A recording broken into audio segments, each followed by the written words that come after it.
வணக்கம் உறவுகளே.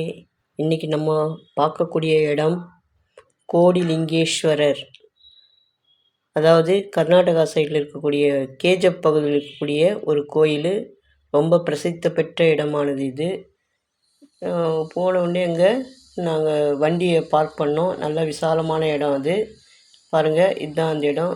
Car, two வீலர்லாம் இந்த இடத்துல நம்ம விட்டுக்கலாம். அதுக்காக எதுவும் பைசா கலெக்ட் பண்ணுறதில்லை. அங்கே 2 குதிரைங்க இருக்குது. அதில் ரைடு போகிறவங்க போகலாம். பெரியவங்களுக்கு 100 ரூபா, சின்னவங்களுக்கு 50 ரூபா. இதுதான் கோயிலுக்குள்ளே போகக்கூடிய வழி.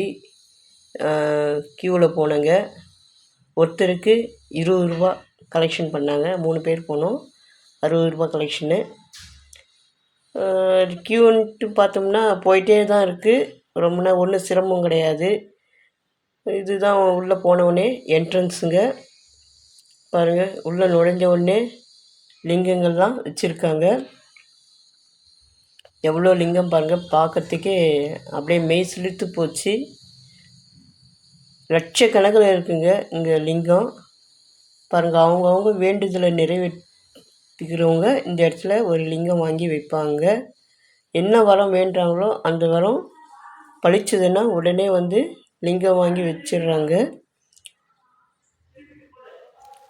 பாருங்கள், இது வந்து பார்த்தோம்னா குடியாத்துலேருந்து ஒரு 75 கிலோமீட்டருங்க. ஒரு 2.5 மணி நேரம் ட்ராவல்னு சொல்லலாம். பஸ்ஸு வந்து கோயிலாண்டே நிற்கிது. அதனால் எங்கேயும் நடக்க வேண்டிய அவசியம் இல்லை. பஸ் ஏறினோம்னா நம்ம கோயிலாண்ட போயிட்டு இறங்கிடலாம். கேஜப் வண்டியில் ஏறினங்க. நாங்கள் டூ வீலரில் போனதுனால கொஞ்சம் பரவாயில்ல. எங்கேயும் நிற்காம டீ குடிக்கு மட்டும் ஒரு இடத்துல நின்னோம். போன உடனே ஒரு 2.5 மணி நேரம் ட்ராவல் ஆச்சுங்க.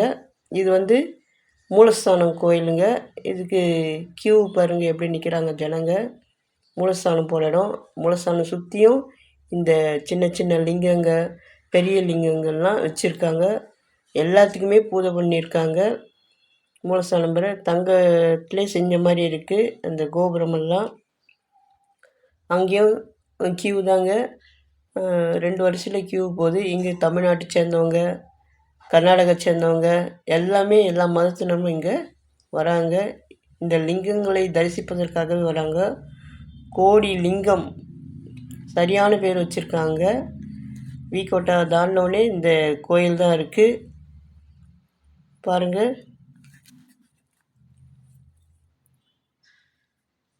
இங்கே உள்ளே நுழைஞ்ச உடனே வந்து என்ன ஒரு சிறப்புன்னு பார்த்தோம்னா 3 பேரை பார்க்கலாங்க இந்த இடத்துல. ஒரே இடத்துல 3 பேர். படைத்தல், காத்தல், அழித்தல் தொழில் செய்யக்கூடிய பிரம்மன், விஷ்ணு, சிவன் 3 பேருக்கும் ஒரே இடத்துல இங்கே கோயில் அமைச்சிருக்காங்க. அதுதான் ஒரு ஸ்பெஷலே. இங்கே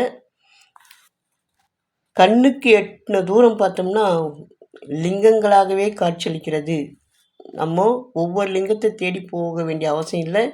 இந்த ஒரே இடத்துல வந்தோம்னா எல்லா லிங்கத்தையும் இங்கே தரிசனம் செய்யலாங்க. காசி விஸ்வநாதர், ஜலகண்டீஸ்வரர் சொல்லிகிட்டே போகலாம். தர்மஸ்தலாவில் இருக்கக்கூடிய மஞ்சுநாதர் லிங்கம், அதுவும் தனியாக ஒரு கோயில் அமைச்சிருக்காங்க.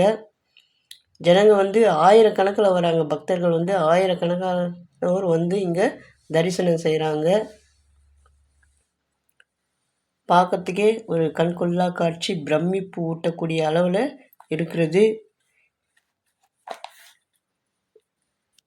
நேற்று சண்டேன்றதுனால வந்து ஏகப்பட்ட கூட்டமாக இருந்துச்சு. இருந்தாலும் களைப்பு என்பது தெரியல.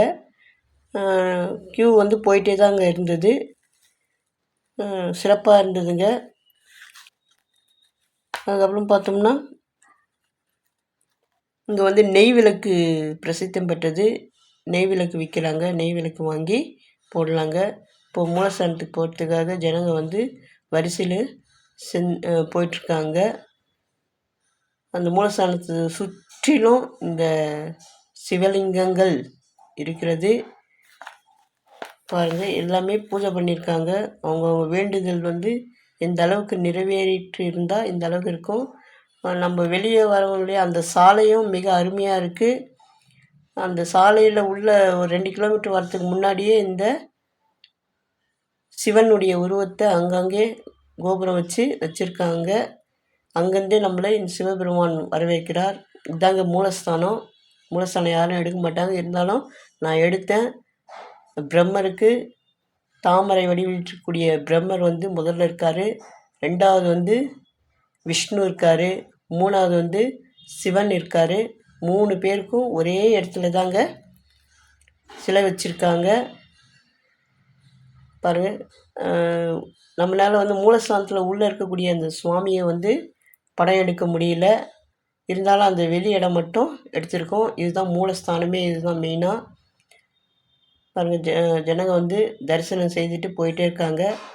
அங்கேயே வெளியே வந்தோன்னா ஒரு பெரிய திருநீறு கட்டி வச்சுருக்காங்க. அதை எடுத்து நம்ம பூசிக்கணும். பாருங்கள், பிரம்மன், திருமால், சிவன் 3 பேருக்கும் இவர் ஐயர் நேராக நின்றதுனால அந்த மூலவரை நம்மளால் பார்க்க முடியல. சரி, சுவிட்ச் ஆஃப் பண்ண சொல்லிட்டாங்க. சரி சொல்லிட்டு ஆஃப் பண்ணி வச்சுட்டுங்க. வெளியில் எடுத்தாலும் எடுக்க முடியல, ஏன்னா ஜனங்க க்யூவில் போயிட்டே இருந்தாங்க. அதனால் எடுக்க முடியல. பிறவா யாக்கை கொண்டவன் சிவபெருமான். இந்த சிவபெருமான் இந்த இடத்துல பார்க்கறதுக்கு ஒரு கண்கொள்ளா காட்சியாக இருக்குது. ரொம்ப பிரமிப்பு ஊட்டக்கூடியதாக இருக்கிறது. வேறு லெவலுங்க இது பார்க்குறதுக்கு. ஒவ்வொரு சிவனையும் தேடி ஒவ்வொரு கோயிலுக்கு போவோம். இங்கே எல்லா சிவனையும் ஒரே இடத்துல நம்ம பார்க்குறோம்.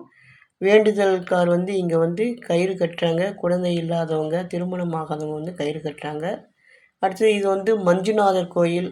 நம்ம தர்மஸ்தலா போயிட்டு பார்க்கணுன்னு அவசியம் கிடையாது. பக்கத்தில் இருக்கக்கூடிய இந்த கோடிலிங்கத்துக்கு வந்தாவே மஞ்சுநாதர் தரிசனத்தை நம்ம பார்த்துடலாம். பாருங்கள், இது மஞ்சுநாதர் கோயில். இதுக்குன்னு தனியாக ஒரு கோயில் அமைச்சிருக்காங்க. நாங்கள் ஒரு 10 ஆண்டு காலத்துக்கு முன்னாடி போனோம். அப்போல்லாம் இவ்வளோ கூட்டம் கிடையாதுங்க. கோயில் இருந்தது. ஆனால் இப்போ ஒவ்வொன்றுத்துக்கும் தனித்தனியாக கோயில் அமைச்சிருக்காங்க. பஞ்சமுக விநாயகர், அம்மனுக்கு 9 அம்மனுக்கும் தனித்தனியாக வச்சுருக்காங்க. இது மஞ்சுநாதர் கோயில். மஞ்சுநாதர் இதில் வீட்டிருக்கின்றார் பாருங்கள். ஸோ இதை முடிச்சுட்டு நம்ம அப்படியே வெளியே வந்தோம்னா கோயில் பிரசாதங்கள்லாம் அங்கே விற்பனை செய்கிறாங்க. வெளியே வந்தோடனே சிவன், அங்கேயும் நிறைய சிவன்கள் பார்க்கலாங்க. சின்ன சின்ன உருவங்கள். நம்முடைய வேண்டுதல் கோரிக்கை வச்சோம்னா உடனே நிறைவேற்றமாகிறது. அதனால் அங்கே ஒரு சிவன் வாங்கி பிரதிஷ்டை செய்து வைக்கிறார்கள் பக்தர்கள். கேஜப்பில் இது ஒரு பிரசித்தி பெற்ற கோயிலாக இருக்குது. சிவராத்திரின்னு பார்த்தோம்னா ரொம்ப பிரம்மாண்டமாக இங்கே விசேஷங்கள் நடக்கக்கூடியது, நிகழ்ச்சிகள் தான் நடக்கக்கூடியது. சிவராத்திரியில் ரொம்ப விசேஷமாக இருக்குங்க இந்த இடம். இந்த ஏகப்பட்ட கூட்டமாக இருக்கும். பாருங்கள், காண கண்கொள்ளா காட்சியாக இருக்குது. காண கண்கோடி வேணும்னு சொல்லுவாங்க. அந்த அளவுக்கு இங்கே சிவனுடைய சிலைகள் பார்க்கலாம். நிறைய பக்தர்கள் இங்கே செல்ஃபி எடுத்துகிட்டு போகிறாங்க. பாருங்கள், எவ்வளோ சிவன் இருக்கிறது. ஓம் நமச்சிவாய என்ற மந்திரத்தோடு இங்கே வீட்டிற்கக்கூடிய இந்த சிவன் கோடி லிங்கம். காண கண்கோடி வேணும். கோபுர தரிசனம் கோடி புண்ணியம் என்பார்கள். இங்கே சிவ தரிசனமே கோடான கோடி புண்ணியம். இது கொடிமரங்க. கொடிமரம் பாருங்கள் எவ்வளோ உயரத்தில் இருக்குது. இது தங்கத்துலேயே செஞ்ச மாதிரி ரொம்ப அழகாக இருக்குது. இது முடிச்சுட்டு அப்படியே வெங்கடேச பெருமாளுக்குன்ட்டு தனியாக ஒரு கோயில் இருக்குது. அந்த இடமும் தரிசனம் செய்துட்டு அப்படியே வெளியே வந்தோம்னா ஒவ்வொரு சாமியும் அங்கே வச்சுருக்காங்க.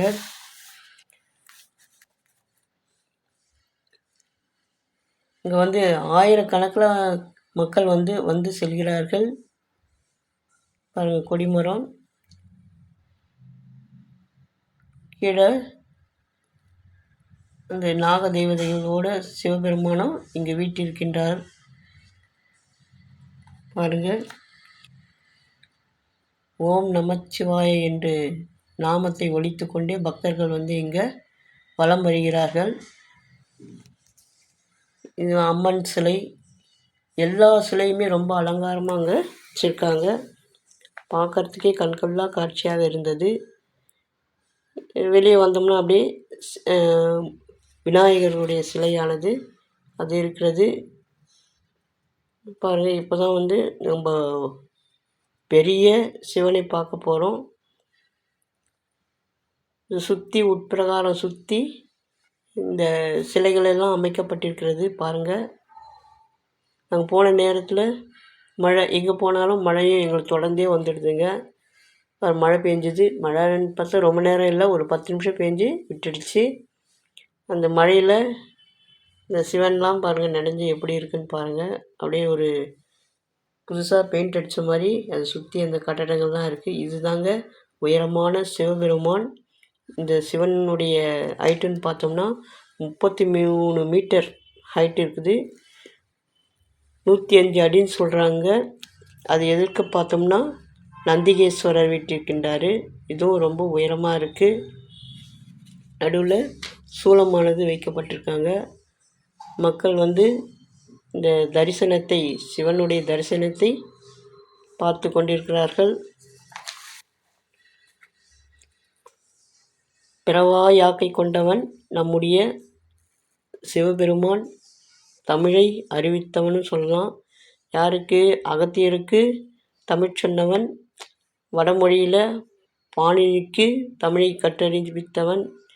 தென்மொழியில் நம்ம தென்னாடுடைய சிவனே போற்றி, எந்நாட்டவருக்கும் இறைவா போற்றி என்று சொல்லி மெய்ப்பிக்கும் வகையில் இங்கே மந்திரங்கள் ஓத தினசரி வழிபாடுகள் நடந்து கொண்டே இருக்கிறது. பக்தர்கள் வந்து வழிபட்டு சென்று கொண்டிருக்கிறார்கள். இங்கே வந்து பிரதோஷ காலத்தில் ரொம்ப விசேஷமாக பிரதோஷம் செய்கிறாங்க. சிவபெருமான் எதிர்க்க நந்திகேஸ்வரர் எவ்வளோ உயரத்தில் இருக்கிறார் பாருங்கள். அப்படியே சுற்றி பார்த்தோம், மக்களுடைய கூட்டம் எங்கே பார்த்தாலும் இருக்கிறாங்க. அதுவும் நேற்று ஞாயிற்றுக்கிழமை என்பதனால நிறைய மக்கள் இருந்தாங்க. வருஷன்ட்டு பார்த்தோம்னா போயிட்டே இருக்குது. ரொம்ப நெத்திலாம் அனுப்பலை, அது பாட்டுன்னு வரிசை போயிட்டே இருக்குது. ஒரு 10 பேர் 15 பேர் நிற்க வச்சு ஒரு 2 நிமிஷம் தலை வரலாறு பற்றி சொல்கிறாங்க. அதுக்கு அடுத்தது அப்படியே அனுப்புகிறாங்க. ஜனங்கள் வந்து போயிட்டே இருக்குங்க. இந்த இடத்துல நாங்கள் ஃபோட்டோ எடுத்துக்கிட்டோம். மக்கள் பாருங்கள் எப்படி வந்துட்டுருக்காங்க. ரொம்ப உயரமான இந்த சிவபெருமான், அந்த கோயிலில் உயரமான சிலை அது. இதுக்கு வந்து கஜமுக வாகன் 2 இருக்கிறாரு, 2 பேரும் இருக்காங்க. சுற்றி அஷ்டலக்ஷ்மிகளுடைய கோயில்கள் கண்ணாடி போட்டு அந்த இடத்துல வச்சுருக்காங்க. கண்ணாடி கட்டடத்தில் வச்சுருக்காங்க.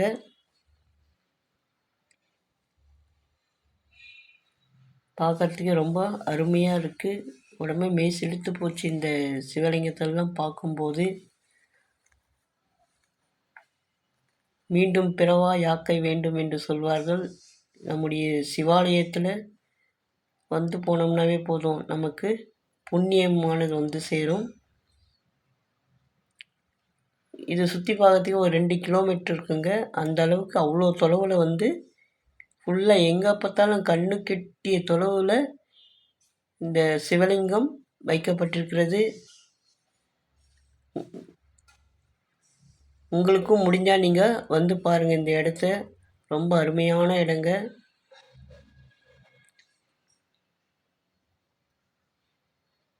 இது முடிச்சுட்டு வெளியே வந்தோம்னா கடைகள்லாம் நிறைய இருக்குது. நாங்கள் கடையில் எதுவும் வாங்கலை, ஏன்னா வீட்டிலேருந்தே நாங்கள் எடுத்துகிட்டு போயிட்டோம். அதனால் இதெல்லாம் சுற்றி முடிச்சுட்டு வெளியே வரும்போது மணி 3:15 ஆகிடுச்சிங்க. அதுக்கப்புறமா தான் நாங்கள் வந்து சாப்பிட்டோம். மதியம் உள்ளே போகும்போதே 12:45 கிட்ட ஆகிடுச்சு. ஸோ இதெல்லாம் சுற்றி முடிச்சுட்டு தான் வந்து நாங்கள் சாப்பிட்டோம். பாருங்கள், நந்திங்க அவங்கவுங்க சக்திக்கு ஏற்ற மாதிரி வச்சுருக்காங்க. அப்படியே வெளியே வந்தோம்னா அங்கே ஒரு அனுமன், உயரமாக ஒரு அனுமன் இருக்கிறாரு. வெளியே வந்து காந்தி தாத்தா உருவத்தில் ஒருத்தர் நின்றுட்டுருக்காரு. இந்த பெரிய லிங்கத்தில் நாங்கள் உட்காந்து எங்கள் ஃபோட்டோ எடுத்துக்கிட்டோம். நீங்களும் வந்து இந்த கோடி லிங்கத்திடம் வந்து கோடி புண்ணியங்கள் பெற்றுட்டு போங்க.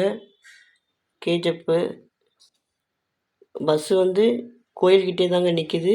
நீங்கள் அதுக்காக ரொம்ப சிரமப்படலாம் வேண்டாம். கோயிலாண்டே வந்து நின்றுடுது. அதே போல் குடியாத்தத்துலேருந்து பார்த்தோம்னா ஒரு 70-75 கிலோமீட்டர் தொலைவு தான் இருக்குது. வந்து தரிசனம் செஞ்சுட்டு போங்க. ஓம் நமச்சிவாய, ஓம் நமச்சிவாய. பிறவா யாக்கை கொண்ட சிவபெருமானே, தென்னாடுடைய சிவனே போற்றி, எந்நாட்டவருக்கும் இறைவா போற்றி. ஓம் நமச்சிவாய. மீண்டும் வருக.